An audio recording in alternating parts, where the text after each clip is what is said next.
ఇది కథ అన్నమాట, రైట్. ఇది 8.7 ఫోల్డ్స్ పెరిగింది. ఇది 8.5 ఫోల్డ్స్ పెరిగింది అని చెప్పొచ్చు, రైట్.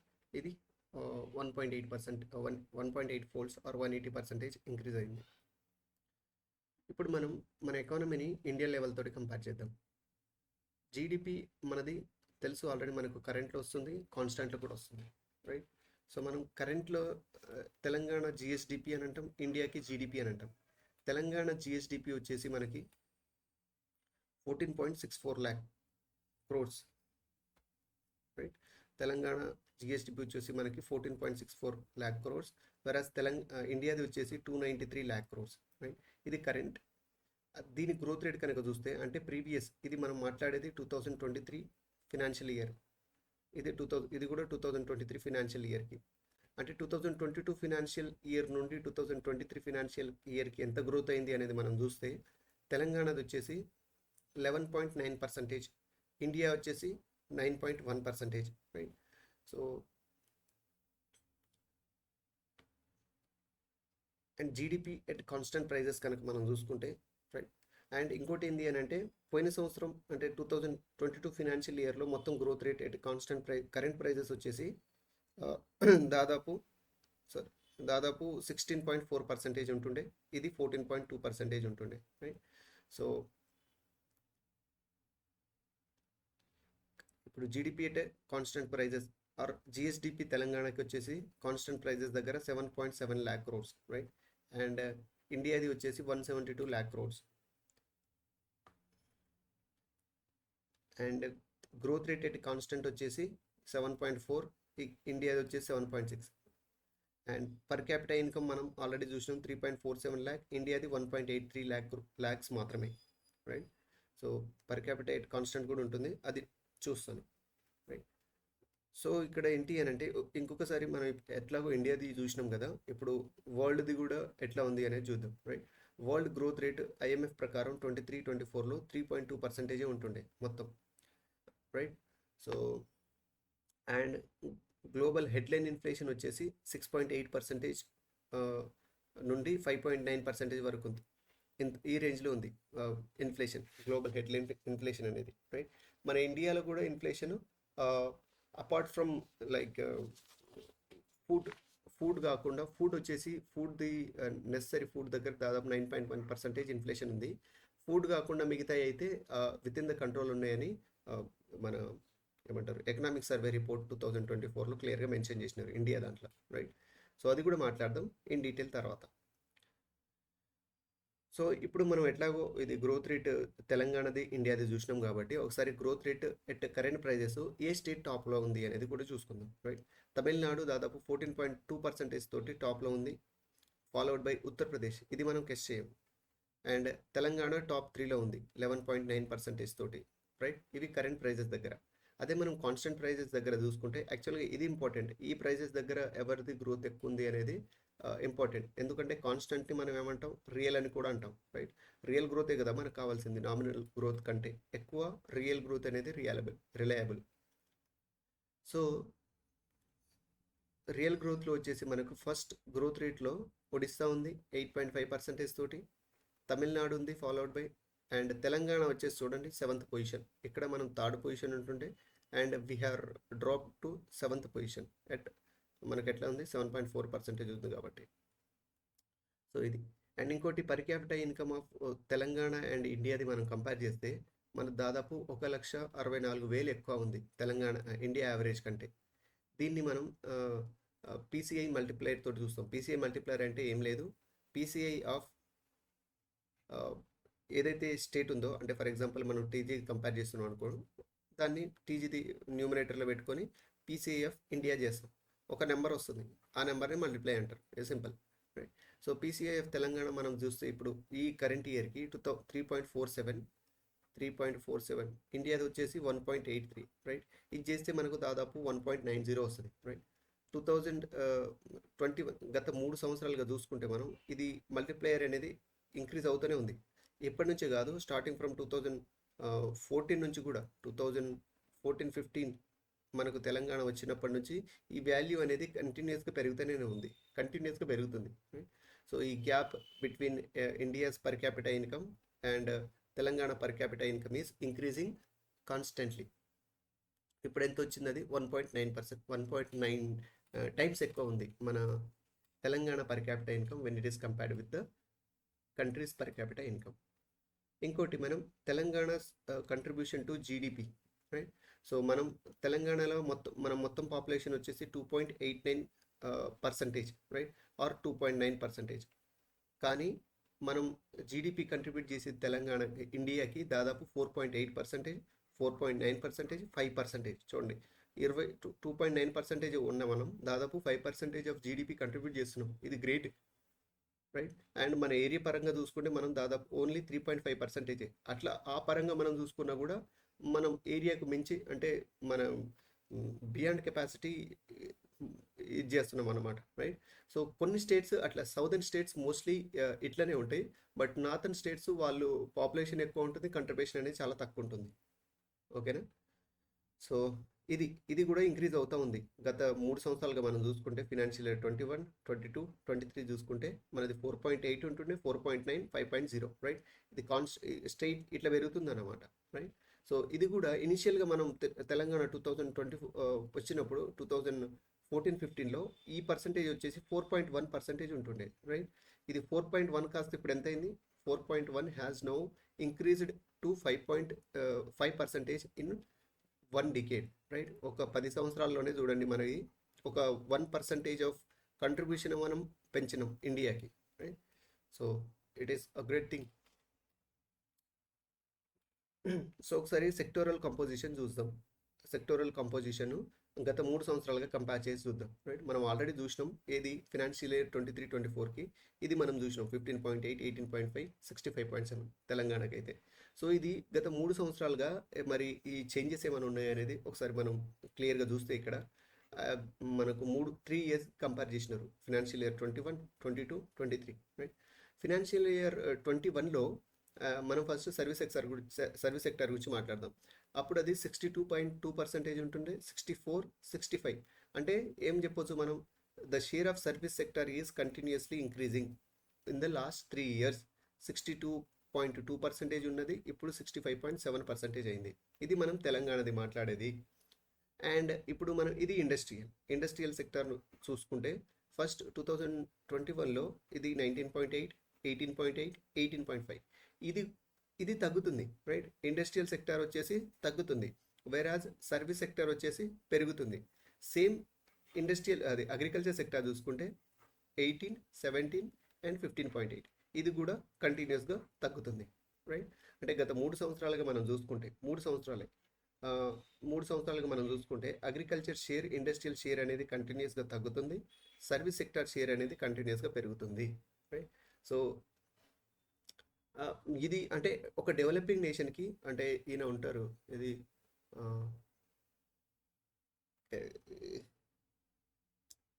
ఎకానమిక్స్లో చాలా థియరీస్ ఉంటాయి, రైట్? సో నాకు ఎగ్జాక్ట్గా పేరు గుర్తు రావట్లేదు.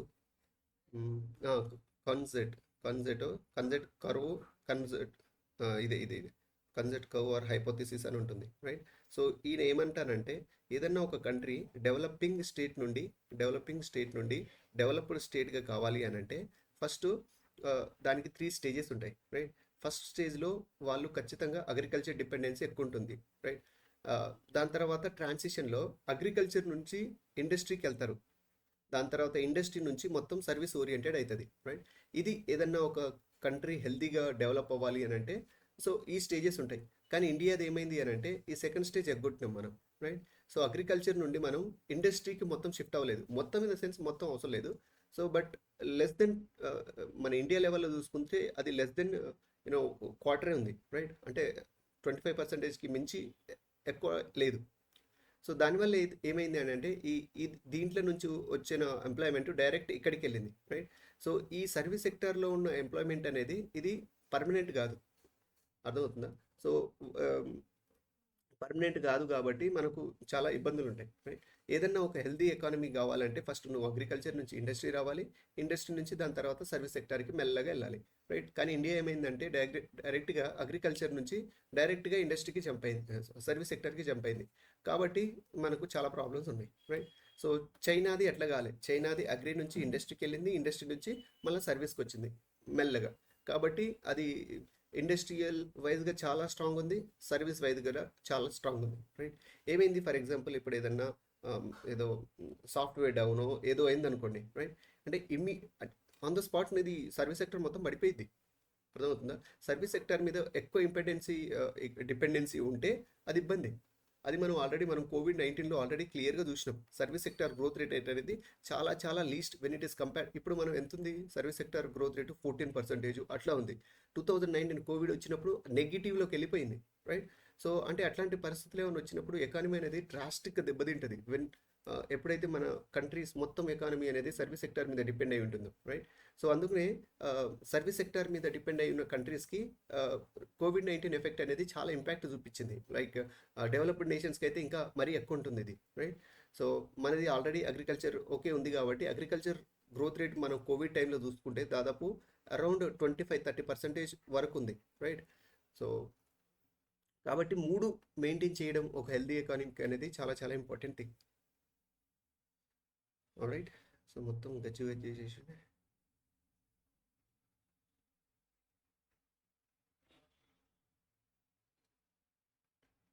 సో అది అనమాట. అండ్ ఇండియా లెవెల్ది కూడా చూసుకుంటే ఇండియాది కూడా సేమ్ థింగ్ యాజ్ మన తెలంగాణ ఎకానమీ. సర్వీస్ సెక్టర్ అనేది డ్రాస్టిక్గా ఇంక్రీజ్ అవుతూ ఉంది.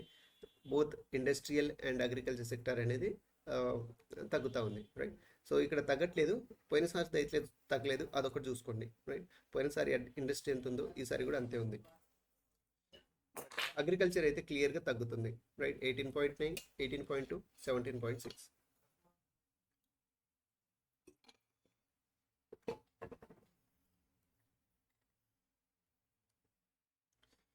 ఇది అనమాట.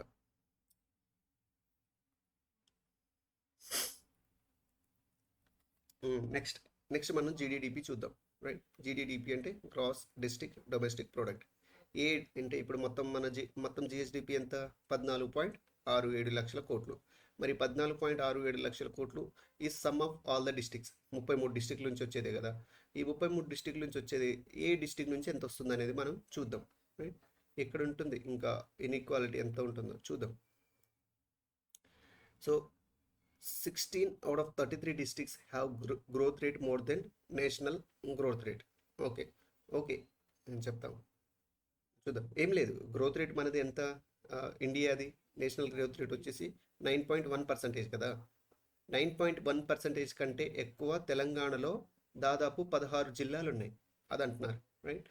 అండ్ ఇప్పుడు మొత్తం మనది 14.64 కదా, 67 కదా, రైట్? 14.67లో దాదాపు 2.83 క్రోర్స్ వచ్చేసి రంగారెడ్డి ఫస్ట్ కంట్రిబ్యూషన్లో, Hyderabad second, Medchal Malkajgiri third, right? So ఈ top 3 states contributes about 40% of total GSDP, right? చూడండి, ఓన్లీ 3 డిస్ట్రిక్ట్సే 40% ఉంటుంది. ఈ టాప్ బాటంలో ఏముంది మనకు? ములుగు, కొమరంభీం, సిరిసిల్ల, రైట్? సో ఇది గ్రూప్ 2కి ఇంపార్టెంట్. మనకేం ఇంపార్టెంట్ అని అంటే ఈ డేటా ఇంపార్టెంట్, రైట్? సో ఇంత ఉన్నా కూడా టాప్ 3 స్టేట్సే దాదాపు 40%. అండ్ ఇంకోటి ఏంటి అని అంటే టాప్ 6 స్టేట్స్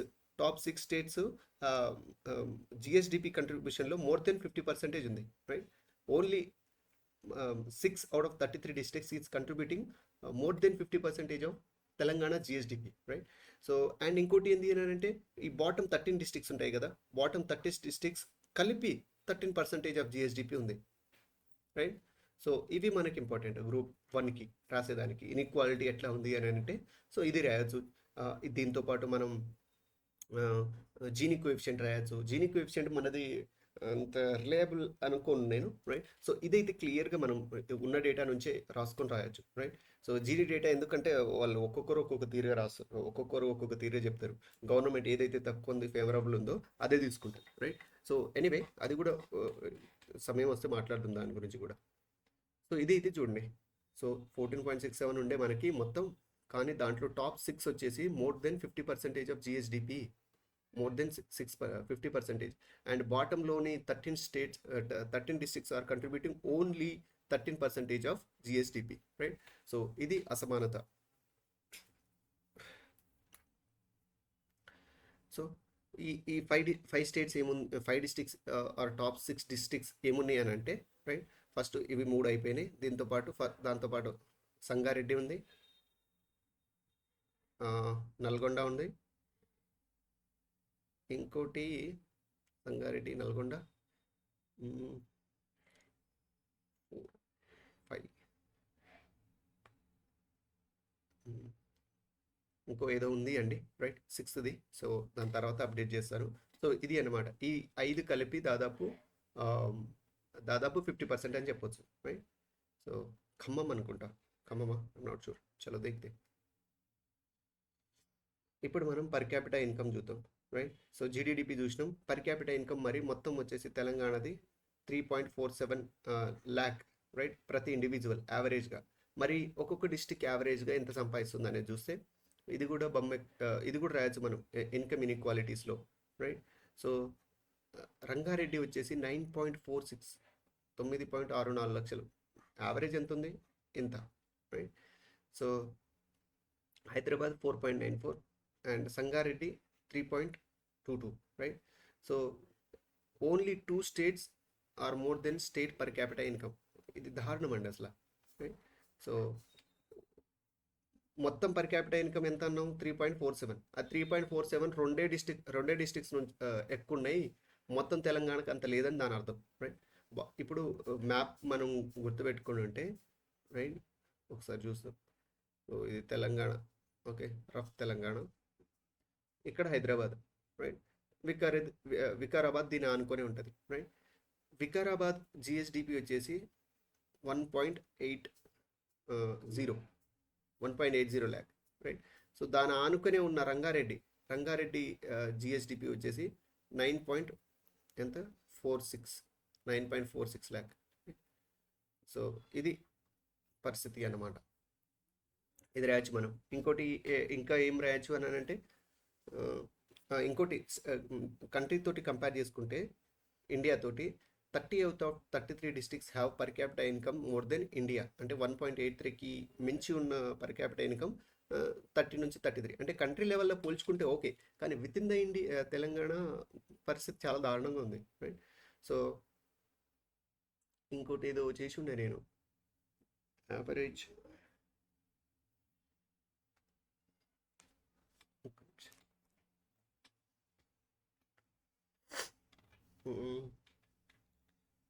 ఓకే, ఇంకోటి మీరు కూడా చేసుకోవచ్చు. ఏముంది అని అంటే, మొత్తం దాంట్లో డేటా ఉంటుంది. యావరేజ్ అంటే మొత్తం ఇప్పుడు 4 ఇక్కడే, ఓకే, మొత్తం 14.67 కదా, 14.67 డివైడెడ్ బై 33 చేస్తే ప్రతి ఒక్క డిస్టిక్కి ఇంత రావాలి, ఓకే? నెంబర్ వచ్చేసి దాదాపు ఒక 40,000 ఏమొస్తుంది. అంటే ప్రతి ఒక్క స్టేట్ దాదాపు ఒక 40,000 కంట్రిబ్యూట్ చేయాలి యావరేజ్గా. అంటే అప్పుడు అంత ఈక్వల్గా ఉన్నట్టు, అప్పుడు జీని కోఎఫిషియంట్ 0 అని చెప్పుకోవచ్చు డైరెక్ట్గా మనం, రైట్? సో కానీ ఇప్పుడు ఇది మోర్ దెన్ 40,000 కంట్రిబ్యూట్ చేస్తున్న డిస్ట్రిక్ట్స్ నాకు తెలుసు not less than won't be more than 10, right? Less than 10 డిస్ట్రిక్ట్సే ఉన్నాయి అట్లా, రైట్? సో అదొక ఇంపార్టెంట్ ఆస్పెక్ట్ మనం చూడొచ్చు, రైట్? సో అంటే జీని కోఎఫిషియంట్ దానికి మనం ఇప్పుడు ఇవ్వలేదు ఇన్ఈక్వాలిటీ ఎక్కడను direct, but we can figure out inequality from GDDP, we can figure out inequality from per capital income, right? So వీటి నుంచి మనం దాదాపు 3 to 4 పాయింట్స్ తీసుకొని వచ్చినాం. If you could able to represent these points in the examination, it is well and good. So దాని తర్వాత మనం employment situation చూద్దాం, రైట్? సో ఎంప్లాయ్మెంట్ని మనకు ఆల్రెడీ తెలుసు. we have 3 different tools to measure the unemployment or employment, right? ఒకటి LFPR, labour force participation rate, right? 15 నుంచి 59 year మధ్యలో ఉన్న వాళ్ళు ఎంతమంది ఆర్ విల్లింగ్ టు వర్క్ అనేది లేబర్ ఫోర్స్ పార్టిసిపేషన్ రేట్. దాని తర్వాత అది ఎంత వచ్చింది మనది, తెలంగాణది వచ్చేసి 2/3, దాదాపు 66.5%. ఇండియా వచ్చేసి 61.6%, ఓకే? సో తెలంగాణది ఈ లెక్కన పర్వాలేదు, బాగుంది, రైట్. దీంట్లో మేల్ వచ్చేసి 81.8%, అంటే 82% అనుకోవచ్చు. అండ్ ఇండియాది మేల్ వచ్చేసి 84% అనుకోవచ్చు. బట్ తెలంగాణ ఫీమేల్ అనేది కంపేర్ టు ఇండియా చాలా ఎక్కువ ఉంది, రైట్. తెలంగాణ ఫీమేల్ వచ్చేసి దాదాపు 50%, ఇండియా ఫీమేల్ వచ్చేసి దాదాపు 40%.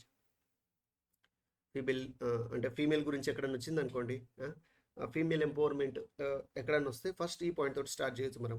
ఎల్ఎఫ్పిఆర్ అనేది ఫీమేల్ది 40% ఉంది, లేబర్ ఫోర్స్ పార్టిసిపేషన్ రేటు, దాన్ని 100కి చేయాలి, అదే ఎంపవర్మెంట్ అని రాయొచ్చు, రైట్. ఇండియా లెవెల్లో తెలంగాణది కూడా 40% ఉంది అని రాయొచ్చు, రైట్.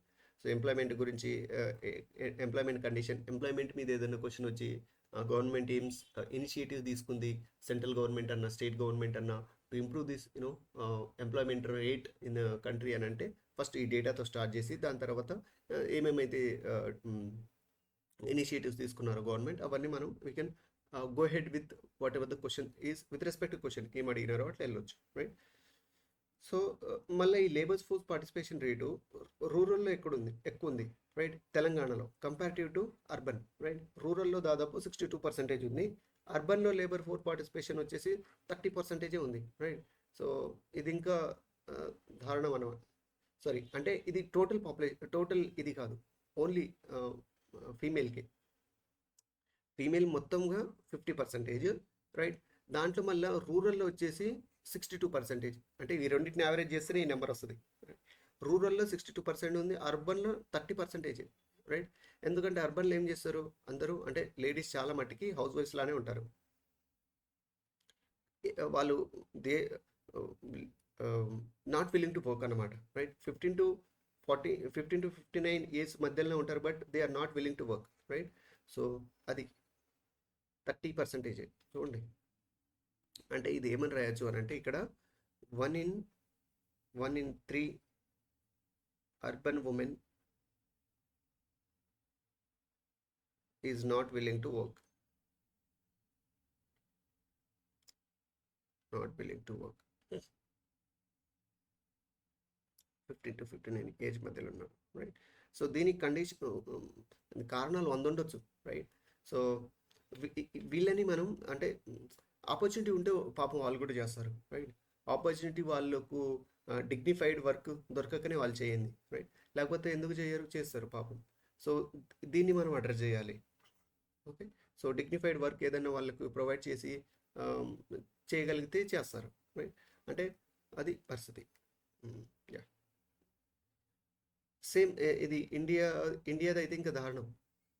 ఇండియాది రూరల్ వర్క్ ఇండియా లెవెల్లో చూసుకుంటే 44%, అర్బన్ లెవెల్లో 28%, రైట్. అంటే కంపారిటివ్లీ ఇక్కడ తెలంగాణది ఒక లెక్కన పర్వాలేదు situation when it is compared with India అనేది మనకి ఎస్ఈఓ మొత్తం చదువుతుంటే అర్థమవుతుంది. సో మనం నెక్స్ట్ డబ్ల్యూపీఆర్ చూద్దాం. డబ్ల్యూపీఆర్ అంటే working population rate or ratio. So అది మన తెలంగాణది వచ్చేసి 64, ఇండియా వచ్చేసి 60% ఉంది, right. Worker population ratio. So ఇక్కడ ఒకటి ఫండమెంటల్ థింగ్ ఏంది అని అంటే మొత్తం అదంతా గుర్తుపెట్టుకునే బదులు నేనేం చేసి ఉండే అంటే ఫీమేల్ పరంగా ఏదన్నా ఉంటే Telangana is more than India, male పరంగా చూసుకుంటే India is more than Telangana, right. So అన్నిటికీ మోరల్లెస్ అదే ఉంటుంది ఈ ఎల్ఎఫ్పిఆర్కి యూఆర్కి. అండ్ రూరల్ అనేది తెలంగాణలో బాగుంటుంది, అర్బన్ అనేది ఇండియాలో బాగుంటుంది, రైట్. సో ఈ ఒక్క పాయింట్ తోటి మనం ఏదన్నా ఆల్మోస్ట్ ఏదన్నా రాయొచ్చు, రైట్. ఏదన్నా ఉంటే తప్పు ఉండొచ్చు, ఐఎమ్ నాట్ షూర్, బట్ ఇది ప్రాబిలిటీ ఏంటి అని అంటే 90% మోస్ట్ ప్రాబుల్ కేస్ అన్నమాట ఇది. అంటే ఫీమేల్ యొక్క లేబర్ ఫోర్స్ పార్టిసిపేషన్ రేట్ అర్బన్లో అన్న తీసుకున్నా, రూరల్లో అన్న తీసుకున్నా. ఫర్ ఎగ్జాంపుల్ మనం ఇప్పుడు ఫీమేల్ గురించి మాట్లాడుతున్నాం, ఫీమేల్ దట్టు రూరల్ మాట్లాడుతున్నాం, ఫీమేల్ దట్టు రూరల్ ఈ ఎగ్జాంపుల్ తీసుకోండి. 62%, ఇండియాది 44%, సెట్ అయింది కదా, రైట్. అదే విధంగా మనం రూరల్ తీసుకుందాం, రైట్. ఎక్కడన్నా చూద్దాం, ఇంకా డేటా ఉంది నేను రాయలే. సో ఇది అర్బన్ చూద్దాం ఇప్పుడు. అర్బన్లో చూడండి, ఇండియా అదే చెప్పింది ఇక్కడ పోయింది, రైట్. ఇండియా ఎక్కువ కాదు, స్టిల్ తెలంగాణ ఎక్కువ, రైట్. కాబట్టి చెప్పండి మోస్ట్లీ కరెక్ట్ అవుతుంది ఇది. ఎగ్జామ్లో ఏం లేదన్నప్పుడు ఏదో ఒక అనాలిసిస్ ఉండాలి కదా మనకు గుర్తుండడానికి. సో అది అనమాట. సో దాని తర్వాత అన్ఎంప్లాయ్మెంట్ రేట్ చూసుకుంటే మనకి తెలంగాణ 4.6 ఉంది, రైట్, అండ్ ఇండియా 3.4% ఉంది, రైట్. అన్ఎంప్లాయ్మెంట్ రేట్ అనేది మనం ఎప్పుడు ఎట్లా క్యాలిక్యులేట్ చేస్తాం? Willing to work but not getting job, right. మనం అన్ఎంప్లాయిడ్ కాదు, చదువుతున్నాం కదా మనం, we're not willing to work, right. We're aiming to work for something else. మనం ప్రస్తుతానికి ఏదో ఒక జాబ్ చేసుకుంటా నేను చదువుతా అనే దాంట్లో లేం కాబట్టి మోస్ట్లీ మనం ఏమనుకుంటాం, మనం స్టూడెంట్స్ని ఉద్దేశంలో పెట్టుకొని అన్ఎంప్లాయ్మెంట్ ఏంది చాలా ఎక్కువ ఉంది అని అనుకుంటాం, right. Student is not considered to be an unemployed, right. ఎందుకనంటే you are not willing to work. If you are willing to work and at you are not able to find a job, then you are you can say you are unemployed, right. మన preparation position ఇదే ఉన్నాం కాబట్టి ప్రిపరేషన్లో ఉన్నోడు ఎవడు unemployment కిందకి రాడు అని దాని అర్థం. చలో, సో ఇది కూడా అర్బన్లో అర్బన్ వచ్చింది కాబట్టి ఇండియా ఎక్కువ ఉంటుంది తెలంగాణతో, రూరల్ ఉంది కాబట్టి తెలంగాణ ఎక్కువ ఉంటుంది ఇండియాతో, right. Male India, female Telangana ఎక్కువ ఉంటుంది, రైట్. సో ఇది analysis of employment rate in Telangana and India, right. ఎక్కడన్నా ఎంప్లాయ్మెంట్ గురించి వస్తే మనకు ఈ బిట్ పడిపోవాలి. LFPR of Telangana, WPR of Telangana and UR of Telangana, right. So employment గురించి ఏదైనా వస్తే చెప్పేయాలి. సో ఇప్పుడు సెక్టర్ వైజ్ ఎంప్లాయ్మెంట్ చూద్దాం. ఫస్ట్ నేను ఆల్రెడీ చెప్పిండే ఇది, రైట్.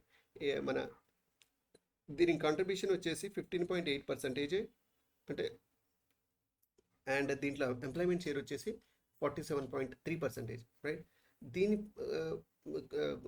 షేర్ వచ్చేసి జిఎస్డిపిలో 65.7, బట్ ఎట్ ఎంప్లాయ్మెంట్ 33%. ఇది వచ్చేసి 18.5%, but it is employing about 19.7%, right. So ఈ కండిషన్ సిచ్యువేషన్ కూడా సిమిలర్ ఉంటుంది తెలంగాణ ఇండియాకి, రైట్. ఇండియాలో దీని కంట్రిబ్యూషన్ ఎంత? 17.6% అగ్రికల్చర్ది. సర్వీస్ సెక్టర్ది ఎంత? 54%, అండ్ ఇది వచ్చేసి 27%, రైట్. నెంబర్లు కొంచెం అటు ఇటు ఉండొచ్చు, చూసుకోండి. సో ఇది 17.6 అట్లా ఉంటుంది, రైట్. సో ఇది 18 అనుకుంటాం, ఇది 27 అనుకుంటే ఇది 54 నడుస్తుందా? ఇది 55 అవుతుంది, 55 అవుతుంది. 54.9 అంటే 55 అవుతుంది.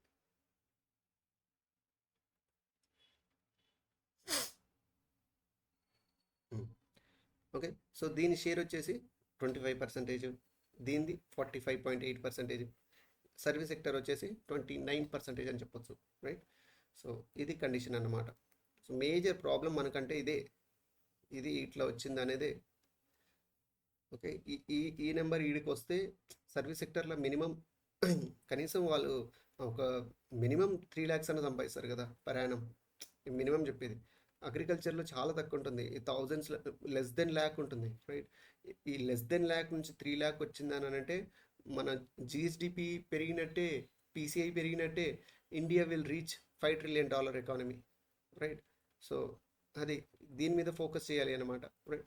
దీన్ని ఇటు పంపించాలి, ఈ 47.8ని మనం ఇటు పంపించాలి, ఈ 47.8ని మనం ఇటు కూడా పంపించాలి. ఇటు అంటే ఇండస్ట్రీకి, ఇటు దీనికి పంపిస్తే బాగుంటుంది. ఎందుకు అక్కడ నీకు మినిమం ఉంటుంది కదా, అండ్ మినిమం ఉంటుంది, అది పర్మనెంట్గా వస్తుంది, రైట్. ఒక ఫిక్స్డ్ అమౌంట్ ఉంటుంది. Whereas agriculture is not like that, it has huge variability. If variability ఎంత అని అంటే ఒక సంవత్సరం నీకు 2 lakhs రావచ్చు, నెక్స్ట్ ఇయర్ నీకు లెస్ దెన్ 50,000 కూడా పడిపోవచ్చు, రైట్. సో అట్లా. సో ఇది మ్యాక్రో ఎకనామిక్ ట్రెండ్స్ గురించి, రైట్. సో ఏమేమి మాట్లాడినాం మనం? జిఎస్డిపి, జీడిపి మాట్లాడినాం, ఇదంతా.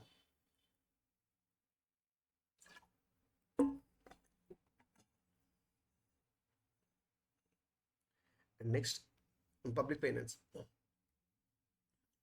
పబ్లిక్ ఫైనాన్స్ మనం చూస్తే, పబ్లిక్ ఫైనాన్స్ అంటే ఏం లేదు, expenditure, total expenditure, total receipts, అంతే. ఎక్కువ మాట్లాడొద్దు దీంట్లో మనం.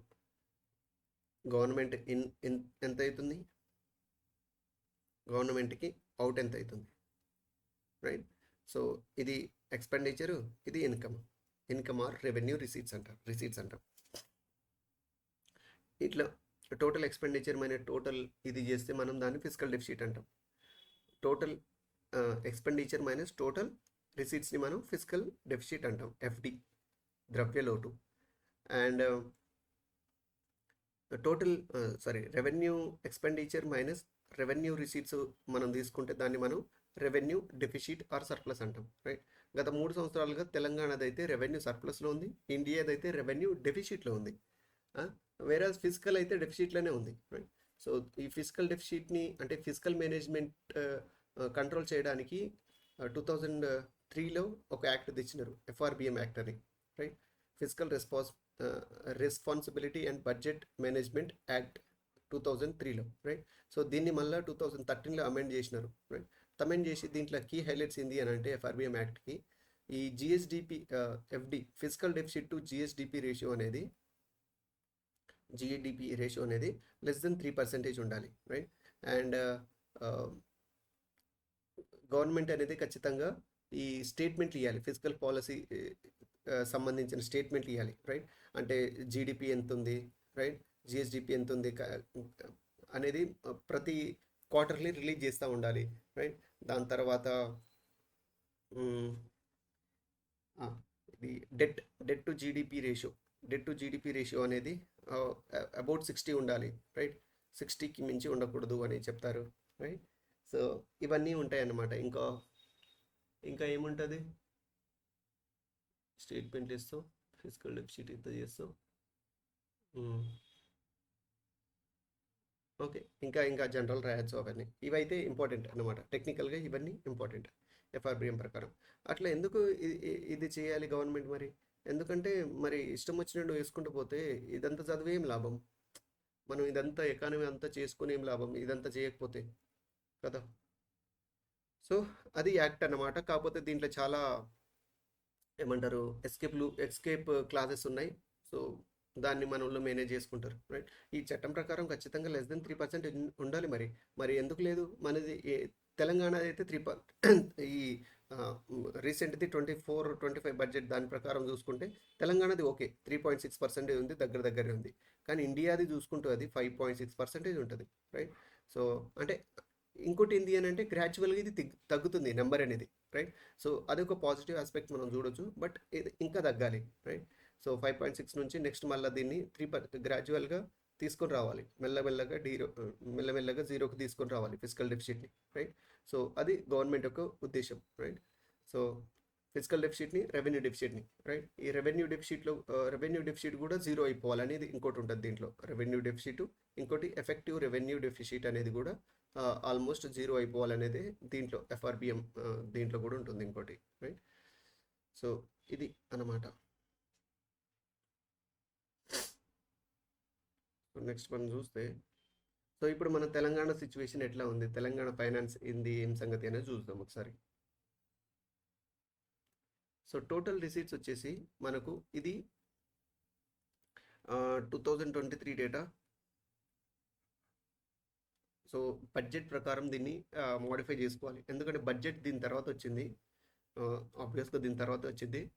సో ఇది నేను ఎస్ఈఓ సోషల్ ఎకనామిక్ అవుట్లుక్లో ఉన్న డేటా ప్రకారం చెప్పేది, రైట్. టోటల్ రిసీట్స్ వచ్చేసి 2.75 లక్షల కోట్లు, టోటల్ ఎక్స్పెండిచర్ వచ్చేసి 2.75 లక్షల కోట్లు, రైట్. సో వచ్చేదానికంటే ఒక 1000 కోట్లు ఎక్కువనే మనం ఖర్చు పెడుతున్నాం అన్నట్టు. సో దీంట్లో ఎక్కడి నుంచి వస్తున్నాయి మరి? దీంట్లో రెవెన్యూ ఉంటుంది, రెవెన్యూ రిసీట్స్ ఉంటాయి, క్యాపిటల్ రిసీట్స్ ఉంటాయి. దీంట్లో కూడా ఎక్స్పెండిచర్లు కూడా రెవెన్యూ ఎక్స్పెండిచర్ ఉంటుంది, క్యాపిటల్ ఎక్స్పెండిచర్ ఉంటుంది, రైట్. ఇంకోటి లోన్ డిస్బర్స్మెంట్ అంటాం, వీటిని కూడా మనం క్యాపిటల్లోకి తీసుకుంటాం, రైట్. సో ఇదంతా చూసుకుంటే రెవెన్యూ ఎక్స్పెండిచర్ అనేది రెవెన్యూ రిసీట్స్ అనేది ఎక్కువ ఉంటుంది obviously compared with the capital expenditure. And revenue receipts ఎక్కువనే ఉంటుంది, రెవెన్యూ ఎక్స్పెండిచర్ కూడా ఎక్కువనే ఉంటుంది, రెవెన్యూ, రైట్. సో ఈ రెవెన్యూ మనం మరి ఎక్కడి నుంచి వస్తుంది అనేది మనం రెవెన్యూ ఒక కంపోజిషన్ కనుక చూస్తే, ఒకటి ఎస్ఓటిఆర్ అంటే state own tax revenue, right. State own tax revenue అంటే దీంట్లోకి మనకు సెంట్రల్గా స్టేట్కి వచ్చే state GST, right, sales tax, right, స్టేట్కి వచ్చే ఎక్సైజ్ డ్యూటీ, స్టేట్కి వచ్చే రెవెన్యూ స్టాంప్ నుంచి అవన్నీ వస్తాయి కదా, ఓన్లీ స్టేట్కి వచ్చేది అది ఎస్ఓటిఆర్ అంటారు, state own tax revenue, right. So అది వచ్చేసి మొత్తం మనకి ఎంత వస్తుంది రెవెన్యూ? 2,05,000 కోట్లు. 2,05,000 కోట్లలో ఎస్ఓటీఆర్ఏ దాదాపు 1,40,000 కోట్లు 1.4 lakh crores దాదాపు revenue, state own tax revenue ఉంది, రైట్. దాని తర్వాత నాన్ ట్యాక్స్ రెవెన్యూ వచ్చేసి, నాన్ ట్యాక్స్ రెవెన్యూ అని అంటే మనకి ఇది ఫైన్స్ వల్ల రావడం కానీ, ఇంకా ట్యాక్స్ ఇతర ఇంకేమొస్తాయి మనకు, ఫైన్స్ వల్ల వస్తాయి, ఇంకేమన్నా ఇంకేమొస్తాయి దీంట్లో ట్యాక్స్ ఇతర. ఓకే, ట్యాక్స్ కట్టకుండా మనకి ఏమొచ్చాయి, ఫైన్స్ రూపంలో కానీ ఇంకేమన్నా రూపంలో వచ్చే డబ్బులు కానీ, వాటిని మనం నాన్ ట్యాక్స్ రెవెన్యూ అని అంటాం, రైట్. సో అది వచ్చేసి దాదాపు 20,000 కోట్లు ఉంటుంది. దాని తర్వాత షేర్ ఆఫ్ సెంట్రల్ ట్యాక్సెస్ అంటే మనకు జిఎస్టీలో మనకు రెండు ఉంటాయి కదా, సెంట్రల్కి ఉంటుంది ఒకటి, స్టేట్కి ఉంటుంది. సెంట్రల్కి వెళ్ళిన దాంట్లో మళ్ళీ స్టేట్కి ఎంతో కొంత వస్తుంది, రైట్. సో ఆ షేర్ వచ్చేసి మనకు 25,000 కోట్లు. ఇంకోటి grant in AIDS, right. Grant in AIDS from government of India రావచ్చు, వేరే ఏదన్నా ఇన్స్టిట్యూట్స్ ఇవ్వచ్చు, లైక్ వరల్డ్ బ్యాంకు, ఐఎంఎఫ్, ఏదో ఫామ్లో మనం యాజ్ పార్ట్ ఆఫ్ యూఎన్ కాబట్టి ఏదో ఒక ఫామ్లో మనకి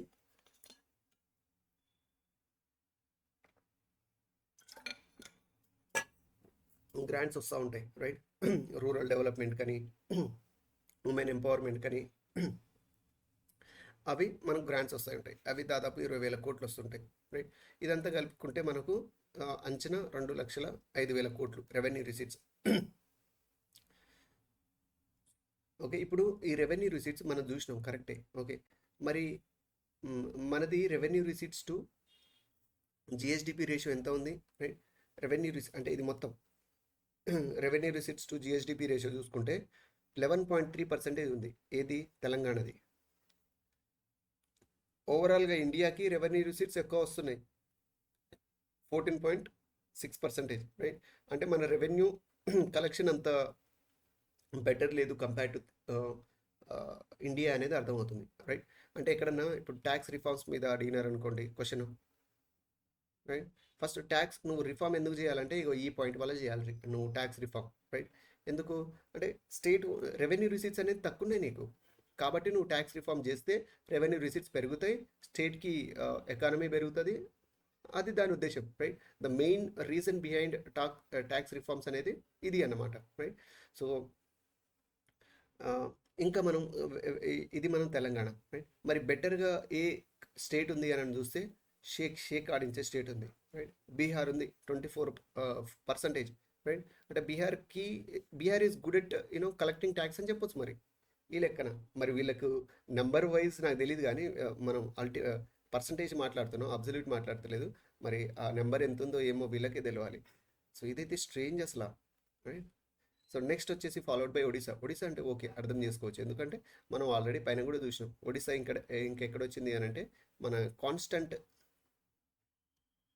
జీడిపి గ్రోత్ రేట్లో Odisha is top, followed by Tamil Nadu, right. మన తెలంగాణ స్టేట్ వచ్చేసి 7th పొజిషన్, రైట్. సో ఇది అన్నమాట. సో రెవెన్యూ రిసీట్స్ గురించి ఇది.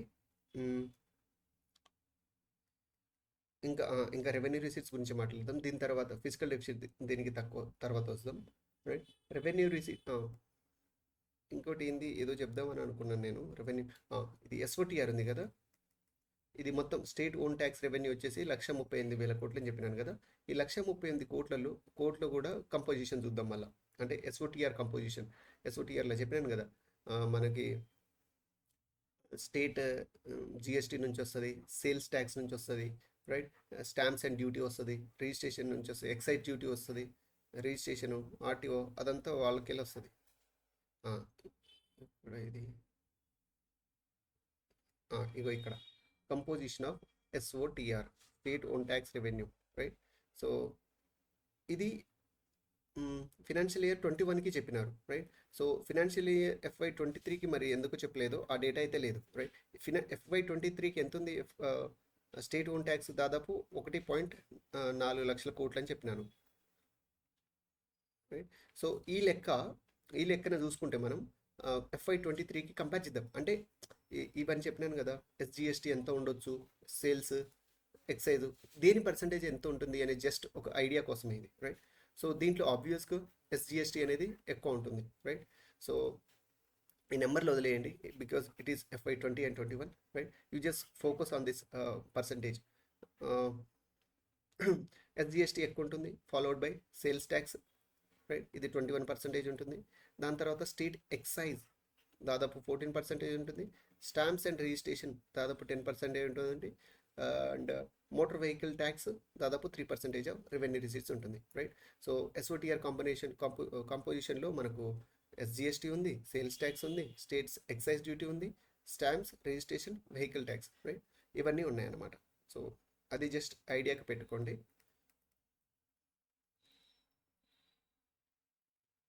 సో ఇప్పుడు మనం FD గురించి చూద్దాం మళ్ళీ, రైట్. సో FD ఆల్రెడీ తెలుసు మనకి. FD is the difference of total expenditure minus revenue, total expenditure minus total receipts, right. Total expenditure minus receipts మనం చేస్తే మనకు ఫిజికల్ డెఫిసిట్ వస్తుంది, రైట్. సో ఫిజికల్ డెఫిసిట్లో సో ఎంత ఉంది తెలంగాణకి ఈ 23-24 అంటే దాదాపు 53,000 కోట్లు మన డెఫిసిట్లో ఉన్నాం, రైట్. అంటే టోటల్ మనకు వచ్చే రిసీట్స్ కంటే మనం ఎక్స్పెండిచర్ చేసేది ఎక్కువ ఉంది. ఎంత ఎక్కువ ఉంది? దాదాపు 53,000 కోట్లు, దాదాపు 53,000 కోట్లు ఎక్కువ ఉంది మన ఎక్స్పెండిచర్, రైట్. సో అది ఫిజికల్ డెఫిసిట్ అనమాట.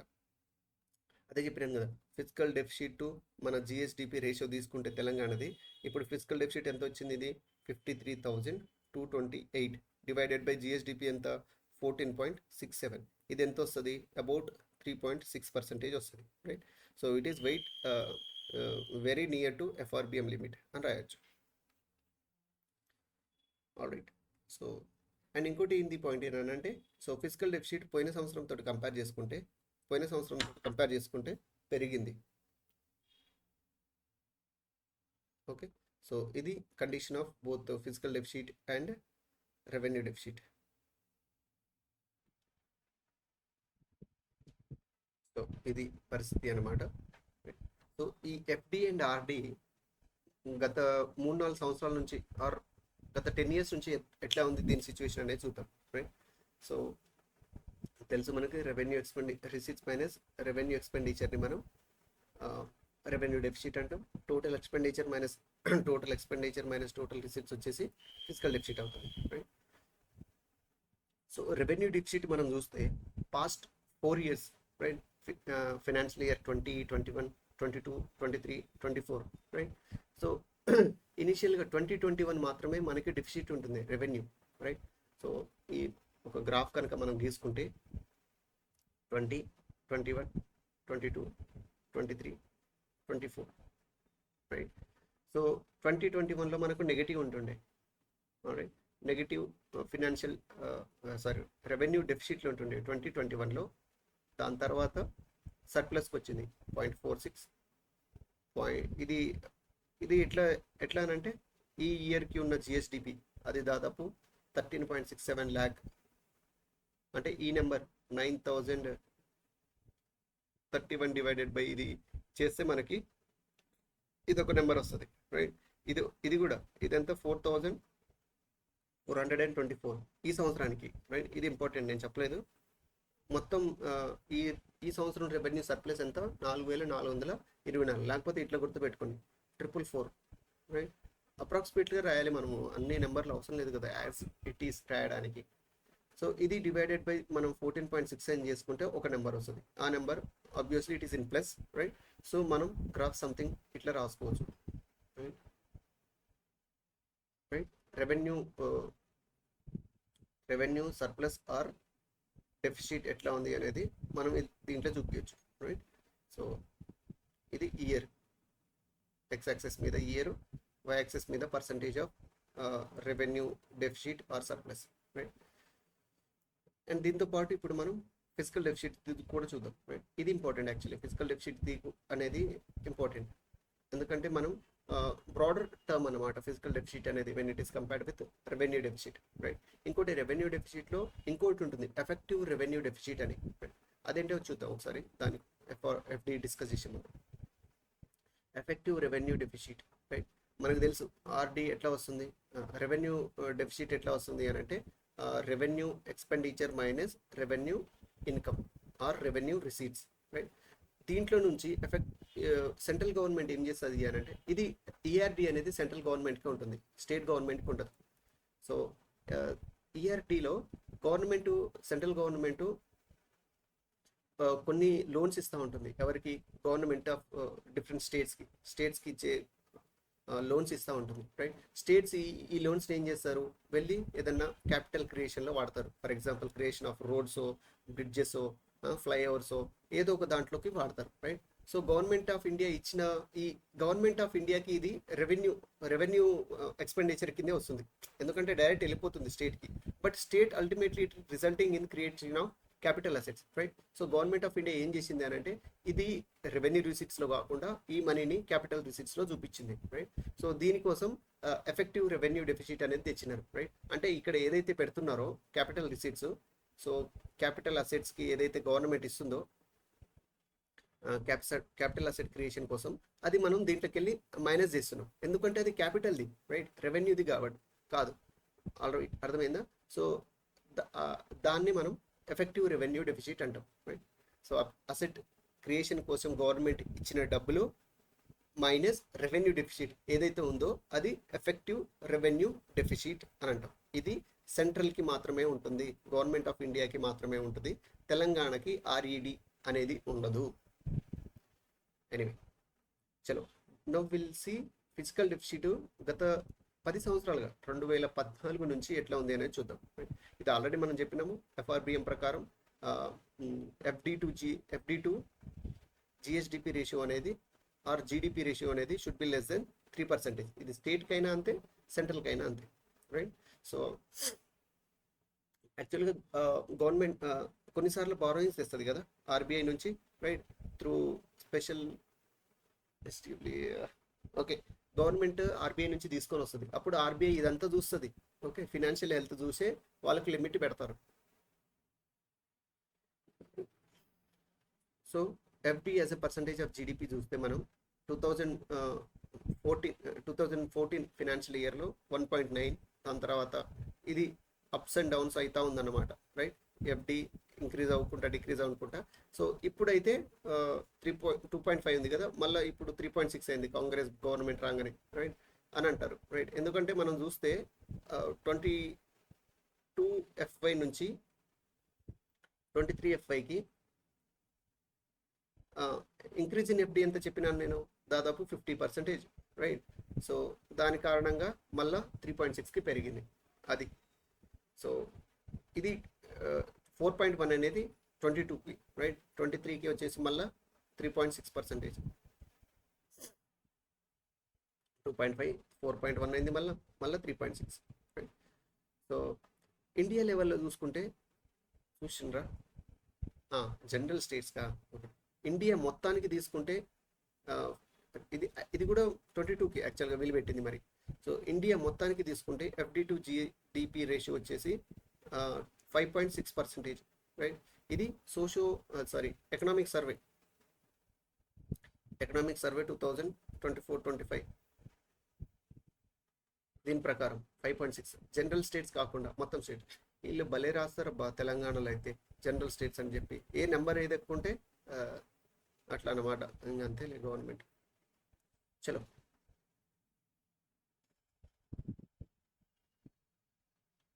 ఓకే. సో ఇంకోటి మనం డెట్ టు జీడిపి రేషియో కూడా సిమిలర్గా ఇప్పుడే చూసేస్తాం. So debt to GDP ratio Telangana తెచ్చినప్పుడు 14% ఉంటే అది 15కు పోయింది, 14, అది కూడా సేమ్ ఎఫ్డి లెక్కనే, రైట్. కాకపోతే ఈ 17 నుంచి 20 వరకు అయితే ఎఫ్డి రేషియో కంటిన్యూస్గా పెరిగింది, రైట్. ఇక్కడ ఎందుకంటే మేజర్ ప్రాజెక్ట్స్ వచ్చినాయి ఇక్కడ, లైక్ కాళేశ్వరం, అండ్ దీని తర్వాత మనకు కోవిడ్ వచ్చింది, రైట్. సో గవర్నమెంట్ ఎక్స్పెండిచర్ అనేది ఎక్కువైంది కాబట్టి డెట్ తీసుకొని రావాల్సి వచ్చింది. So debt to GDP GSDP ratio 25 కాదు, సో అంటే 40% అన్నారు, రైట్. సో ఒక కమిటీ వేసి డెట్ టు జీడిపి రేషియో అనేది లెస్ దెన్ 40% ఉంటే అది మంచిది అని అన్నారు, రైట్. ఈ లెక్కన డెట్ టు జీడిపి రేషియోలో తెలంగాణ ఈజ్ ఓకే అని చెప్పొచ్చు, right. So when it is compared with ఇండియాది దాదాపు 90% ఉంటుంది ఇది debt to GDP ratio, right. So debt ఉండడం మంచిదే, బట్ ఆ డెట్ అంటే అప్పు తీసుకొని వచ్చి if you have to spend on capital expenditure rather than using it for revenue expenditure, right? So ఒక ఇంట్రెస్టింగ్ థింగ్ ఏంటంటే Japan, if you look at the Japan debt to GDP ratio వచ్చేసి about 270% ఉంటుంది, right? అంటే ఒక developed nation కావాలి అని అంటే debt అవసరం, రైట్? లో ఇంట్రెస్ట్గా తీసుకొని వచ్చి you are using making use for creating assets. So ఆ విధంగా చేస్తే బెటర్. బట్ మనం అప్పు తీసుకొచ్చి దాన్ని రెవెన్యూకి వాడితే మాత్రం it will lead to disaster.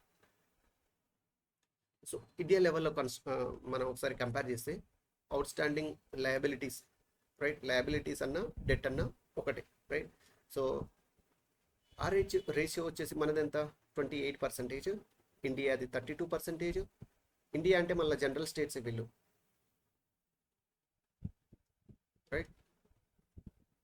General state or NCS అంటారు. ఎన్సిఎస్ అంటే non NSC, non special category states. So ఇవన్నీ ఉంటాయన్నమాట, ఇవన్నీ కంపేర్ చేసుకోవడానికి. సో కేరళది అయితే దారుణం ఉంది, పంజాబ్ కూడా ఇంకా దారుణం ఉంది, right? So interest payment to revenue receipts అంటే మనం ఇంట్రెస్ట్ అప్పు ఉంది కదా ఆల్రెడీ మనకి. ఎంత ఉంది? దాదాపు 6.71 lakh crores ఉంది తెలంగాణది, రైట్? నువ్వు దీన్ని అప్పు కట్టాలి, దీనికి ఇంట్రెస్ట్ కూడా కట్టాలి. ఇంట్రెస్ట్ ప్రతి ఇయర్ కట్టాలి కదా, దాన్ని మనం ఇంట్రెస్ట్ పేమెంట్స్ అంటాం. తెలంగాణది మొత్తం వచ్చిన రెవెన్యూ రిసీట్స్ ఎంత వస్తుంది మనకు? రెవెన్యూ రిసీట్స్ దాదాపు 2,05,000 కోట్లు వస్తుందని చెప్పినాను, రైట్? సో ఈ 2,05,000 కోట్లలో 15% అంటే దాదాపు 30,000 కోట్లు నువ్వు అప్పే కడుతున్నావు. 30,000 కోట్లు అప్పే కడుతున్నాం ప్రతి సంవత్సరం, రైట్? సో ఇండియా లెవెల్లో చూసుకుంటే ఇది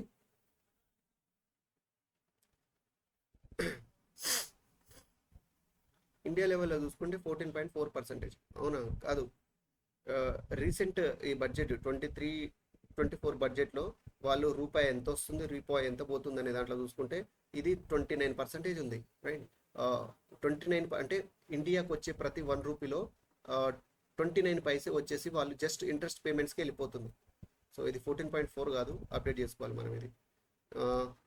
అది 2 చాలు, వేరే స్టేట్స్ అవసరం లేదు. ఒడిస్సా చాలా తక్కువ ఉంది. ఒడిస్సాలో మొత్తం వస్తున్న రెవెన్యూ రిసీట్స్లో వాళ్ళు ఇంట్రెస్ట్ పేమెంట్స్కి ఇచ్చేది 4.1%.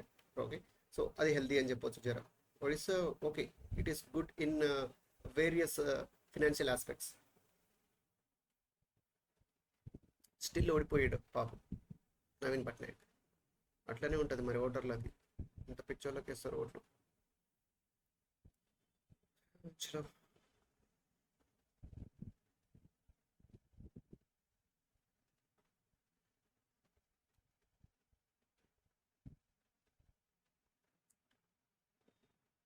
సో నెక్స్ట్ ఇది ఆల్రెడీ మనం డిస్కస్ చేసినామండి, right? So please go through that video. కొత్త పిక్చర్ తీసుకొని చెప్తుండే. ఇది ఇంటరిమ్ బడ్జెట్కి యాక్చువల్గా this is for interim budget. So కొత్త బడ్జెట్లో 2.91 lakh crores మన మొత్తం బడ్జెట్ lakh CR. సో అది చూద్దాం, అది చూడండి ఆల్రెడీ అయిపోయింది అది. సో ఎనీవే దాన్ని నాకు గుర్తున్న కాడికి చెప్తాను. ఫస్ట్ అగ్రికల్చర్ అండి, దాంట్లో దాదాపు 72,000 crores అండి. అగ్రికల్చర్ అంటే మొత్తం 2.9లో 72,000 agriculture, followed by SC welfare about I think about 33,000 crores. And Panchayati Raj అంత లేదు, municipal health, then followed by education. Education ఎక్కడ ఉంది? ఎక్కడ education third, followed by irrigation fourth ఉంటుంది. సో అట్లా ఒకసారి చూసుకోండి. దాని తర్వాత పిఆర్ఆర్డి ఉంటుంది, Panchayati Raj and rural development. Transport discom ఇది అంతే ఉండే, రైట్? 6.1% ఎంత. సో అది విత్ రెస్పెక్ట్ పర్సంటేజ్ కూడా ఒకసారి చూసుకుంటే బెటర్, ఎందుకంటే అడగొచ్చు direct, right? So explain the key features of Telangana's budget అని అడగొచ్చు. కాబట్టి అప్పుడు numbers plays very important role, right? So anyway I will try to bring that picture. So ఎక్కడ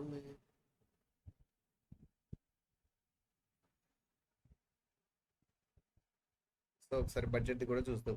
మళ్ళా ఎందుకు ఎట్లా ఇంత దూరం వచ్చినాం. ఓకే, సో ఇది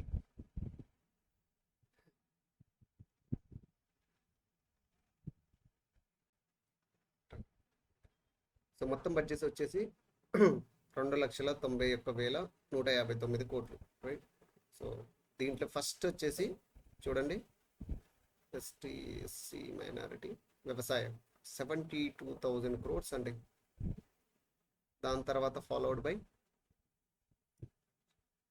ST SC transport Panchayati Raj minority SC సంక్షేమ శాఖానికి 33,000 కోట్లు రైట్. ఫాలోడ్ బై ఆరోగ్యం ఉంటుంది, విద్యాశాఖ విద్యాశాఖకి తక్కువనే సార్, ఇందాక చెప్పిండు అదే కరెక్ట్. ఓకే, నీటిపారుదల శాఖకి 3, విద్యాశాఖకి వచ్చేసి 4th ప్లేస్.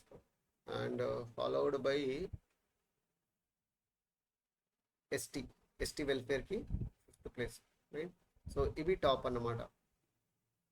వీటి పర్సంటేజ్ వైజ్లో కూడా రాసుకుంటే చాలా బెటర్ ఉంటుంది అని నా ఉద్దేశం రైట్. అంటే కన్వర్ట్ చేసుకోవాలి మనం. 72/271 చేసుకుంటే ఎంత వస్తుంది? 72/291, 21%కి నియర్ అబౌట్ 21% అగ్రికల్చరే ఉంది. సో అదొకటి అనమాట. సో ఇది బడ్జెట్లో మనం గవర్నమెంట్ మొత్తం ఎక్స్పెండిచర్ గురించి మాట్లాడుతుంది కదా. సో ఈ ఎక్స్పెండిచర్ అనేది 2 టైప్స్ ఉంటాయి, క్యాపిటల్ అండ్ రెవెన్యూ. వాటికి ఇంకో పదం డెవలప్మెంట్ ఎక్స్పెండిచర్, నాన్ డెవలప్మెంట్ అంటే దీన్ని రెవెన్యూ ఎక్స్పెండిచర్ అని అంటాం, దీన్ని క్యాపిటల్ ఎక్స్పెండిచర్ అని అంటాం. క్యాపిటల్ ఎక్స్పెండిచర్ అంటే నువ్వు ఎడ్యుకేషన్ మీద స్పెండ్ చేసేది, health, welfare, industry, transportation, agriculture. అంటే ₹1 పెడుతున్నాం అని అంటే మనకు ₹1 రిటర్న్ వచ్చేది క్యాపిటల్. ₹1 పెడుతున్నాం, అది అయిపోయింది, తినేస్తాడు ఎవడో. ఏదో అంటే అడ్మినిస్ట్రేషన్కి, అంటే ఫర్ ఎగ్జాంపుల్ అడ్మినిస్ట్రేషన్కి, పెన్షన్స్కి రైట్, శాలరీస్కి రైట్, జనరల్ సర్వీసెస్ శాలరీస్కి, వీటన్నిటికీ మనం వచ్చేసి రెవెన్యూ ఎక్స్పెండిచర్ అంటాం. దాన్ని non capital or non developmental expenditure అంటాం. సో ఒక రేషియో ఉంటుంది ఏంటి, development expenditure to the net expenditure. అంటే మొత్తం నువ్వు పెడుతున్న ఎక్స్పెండిచర్ దాంట్లో డెవలప్మెంట్కి ఎంత పెడుతున్నావు అనేది రేషియో అనమాట. ఇది మన తెలంగాణకి 74% ఉంది రైట్. సో ఇది గుడ్ అనమాట when it is compared with India right. అంటే ఇండియాలో 68% మనం మొత్తం ఎక్స్పెండిచర్లో క్యాపిటల్ ఎక్స్పెండిచర్ స్పెండ్ చేస్తున్నాం రైట్. ఇండియాది, మన తెలంగాణది 74%. లీస్ట్ వచ్చేసి కేరళ, పంజాబ్. ఈ కేరళ, పంజాబ్ మరి ఏంటో. Okay, so non development or committed expenditure చూసుకుంటే మొత్తం ఇవి మన రెవెన్యూ రిసీట్స్లో 47.2% మనకి ఏదైతే వస్తున్నాయో రైట్, అది వీటికి వెళ్ళిపోతున్నాయి, సాలరీస్కి, పెన్షన్స్కి అండ్ ఇంట్రెస్ట్ పేమెంట్స్కి రైట్. సో ఇది ఓన్లీ రెవెన్యూ అంటే committed expenditure to the ratio of revenue receipts. ఇది వేరు. మళ్ళీ ఇదేంటి, development expenditure to the net expenditure. మొత్తం ఎక్స్పెండిచర్లో డెవలప్మెంట్కి ఎంత పెడుతున్నావు అది సింపుల్. ఇదేంటి, మొత్తం మనకు వస్తున్న రిసీట్స్లో నాన్ డెవలప్మెంట్కి ఎంత పెడుతున్నాం రైట్. సో మొత్తం వస్తున్న రెవెన్యూ రిసీట్స్ మాత్రమే, దీంట్లో క్యాపిటల్ లేదు మళ్ళీ రైట్. అది మనకి దాదాపు 50%. అంటే రెవెన్యూ రిసీట్స్ మన తెలంగాణది ఎంత ఉండే, 2022-23కి వచ్చేసి రెవెన్యూ రిసీట్స్ 2,05,000 కోట్లు రైట్. 2,05,000 కోట్లు. దీంట్లో దాదాపు 50% అంటే దాదాపు 1,00,000 కోట్లు, 1,00,000 CR వచ్చేసి you're spending for salaries, pension and interest payments. Interest payments 30,000 కోట్లు అయినాయి కదా. 30,000 crores వచ్చేసి ఇంట్రెస్ట్ పేమెంట్స్ అయింది రైట్. అదే 15% ఆఫ్ రెవెన్యూ రిసీట్స్. ఇది పెన్షన్స్ ఈ రెండు కలిపి దాదాపు 70,000 కోట్లు రైట్. ఆసరా పెన్షన్ తీసుకుంటే ఆసరా పెన్షన్స్వి తక్కువనే ఉంటుంది కదా. ఆసరా పెన్షన్స్ ఒక 7,000-8,000 కోట్లే ఉంటుంది right. About 8,000 CR per annum ఉంటుంది. అండ్ సాలరీస్, పెన్షన్స్ అయితే ఎక్కువ ఉంటుందేమో. ఓకే, సాలరీస్కి ఎక్కువ అవుతుంది నిజంగానే. సాలరీస్కి అప్పుడెప్పుడో కేసీఆర్ చెప్పుండే. సో 2,000 నుంచి 3,000 అనుకుంటా, 2,000 నుంచి 3,000 crores per month per month salaries of ఎంప్లాయీస్కి వెళ్ళిపోతుంది, రైట్. ఇది ఇంటూ 12 చేస్తే 3 4 3 12 36 30 30 70, ఓకే. సో అట్లా అన్నమాట. సో ఆ డేటా అయితే ఎగ్జాక్ట్గా లేదు, బట్ నేను ఎగ్జాస్పరేట్ చేసి చెప్పండి, right. Higher physical stress along side, okay. So ఇది ఎంత ఎక్కువ ఉంటే అంత ఇబ్బంది అనమాట. ఎందుకంటే నీకు వచ్చే రూపాయల నువ్వు ఆటాన దీనికి వెళ్ళిపోతే ఇబ్బంది కదా, రైట్. ఫిజికల్ స్ట్రెస్ అనేది పెరుగుతుంది, రైట్. సో కంపారిటివ్లీ మనకు 47.2 కదా మనది. కర్ణాటక తక్కువ ఉంది కొంచెం మనతోటి. గుజరాత్ కొంచెం ఎక్కువనే ఉంది మళ్ళీ, రైట్. బీహార్ అండ్ ఒడిస్సా ఇది. ఇండియాది అయితే ఇంకా దారుణం, రైట్. ఇండియా మొత్తం కంపేర్ చేసుకుంటే ఈ receipts committed expenditure to the ratio of committed expenditure to the revenue receipts ఇండియాది వచ్చేసి 56%, రైట్. మన తెలంగాణది ఎంత ఉంది? 47%, రైట్. సో ఈ పరంగా comparatively with India we're far better in far అని కాదు, better in almost all the economic aspects, right. So అది కూడా కరెంట్లోనే మళ్ళీ కాన్స్టాంట్లో తేడా కొడుతుంది. సో ఇది. అండ్ ఇంకోటి మనం కంపోజిషన్ ఆఫ్ లోన్ చూద్దాం. Composition of loan, right. So ఇది as a part of budget అబై హ్యాస్ సమ్ 6 గ్యారంటీస్ ఉన్నాయి కదా స్టేట్ గవర్నమెంట్వి. దానికి కంబైనింగ్లీ government is about to spend 53,196 crores in financial year 24-25, okay. So composition of loans and borrowings అంటే ఇప్పుడు మనం ఆల్రెడీ చెప్పినాం కదా. అప్పుడు మొత్తం మన తెలంగాణ బారోయింగ్స్ వచ్చేసి ఎంత ఉన్నాయి? దాదాపు ఎంత ఉన్నాయి? 6.71 lakh crores, రైట్. సో ఇది టోటల్గా మనకున్నది. ఇప్పుడు కరెంట్ 2023-24లో దాని కోసం తీసుకున్న అప్పులు అంటే లాస్ట్ ఫినాన్షియల్ ఇయర్ ఇది, లాస్ట్ ఇయర్ తీసుకున్న అప్పులు ఎంత ఉండే అంటే దాదాపు 68,000 కోట్లు మనం అప్పు తీసుకున్నాం పోయిన సంవత్సరం. అవి ఎక్కడి నుంచి ఎంత తీసుకున్నాం అంటే ఓపెన్ మార్కెట్ లోన్స్ నుంచి దాదాపు 60,000 కోట్లు, మొత్తం 68లో. లోన్స్ ఫ్రమ్ గవర్నమెంట్ ఇండియా ఒక 4,000 కోట్లు, అదర్ లోన్స్ వచ్చేసి 1,000 కోట్లు, అండ్ డిపాజిట్ ట్రాన్సాక్షన్స్ ఒక 4,000 కోట్లు, రైట్. సో ఇది అంటే ఎంత డీటెయిల్ అవసరం లేదు, but as it is mention ఎక్కడన్నా వస్తే రాస్తే ఒక మార్క్ వస్తుంది అని అంతే. సో ఇది పరిస్థితి అన్నమాట. అండ్ ఇంకేమున్నాయి మైక్రో ఎకనామిక్ ట్రెండ్స్లో? ఆల్మోస్ట్ అయిపోయింది. సో ఇది ఆల్రెడీ మన సెకండ్ వీడియో దీని మీదనే రివిజన్ అనుకుంటేనే ఇది మోర్ దెన్ 1 hour అయింది. బట్ ఎనీవే ఇంత డీటెయిల్డ్గా మనం చేయడం అనేది చాలా ఇంపార్టెంట్, రైట్. సో నెక్స్ట్ వీడియోలో will cover section 2 of socio economic outlook. Section 2లో మొత్తం అగ్రికల్చర్ ఉంటుంది. అగ్రికల్చర్ యొక్క అంటే composition of agriculture starting from crops, live stock, forestry, fishery, mining, ఇదంతా మనం ఇన్ డీటెయిల్గా చూద్దాం. ఆక్వాకల్చర్, గవర్నమెంట్ తీసుకునే ఇనిషియేటివ్స్ ఏంటి. Second is going to be another important or interesting video. చలో, so will see you in the next class.